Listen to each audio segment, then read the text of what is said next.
what Teilhard de Chardin did, he started with the idea is that the ultimately small building block is consciousness itself. And if you just start with that presumption, it's very easy to create hypotheses that will work. Why start with the presumption that there's inertness and that consciousness is some kind of little rarefied flower that sits on top of things after several billion years? It's like, that's just a hypothesis. Why don't we just start with the other one and see how we end up? It's like, oh, that explains a lot more. And a good hypothesis should explain as much as possible.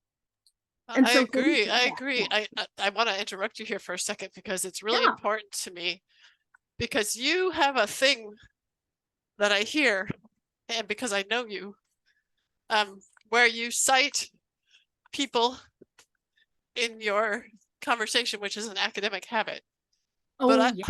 I want to hear, and that's fine, but I want to be clear about what Rebecca Armstrong brings Mhm. to the picture in this on this planet that Mm, wasn't here before.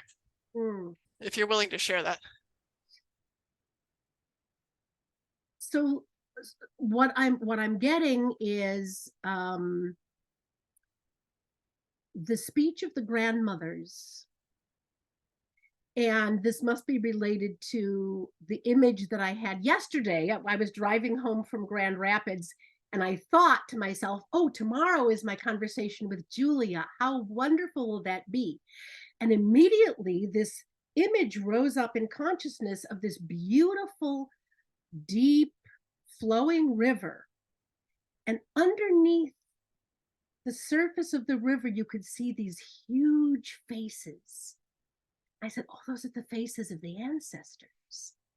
And on the river, over one of these faces, a huge bubble would rise, like something filled with air.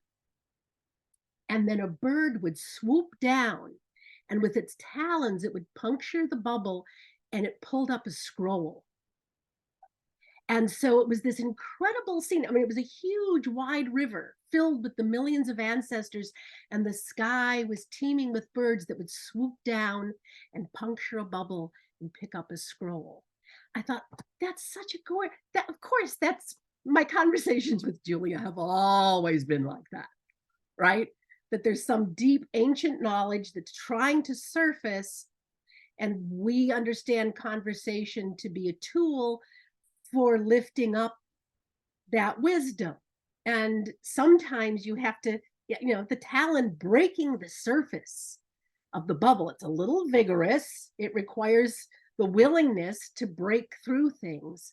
But then you've got this ancient wisdom from the ancestors that's now available to us.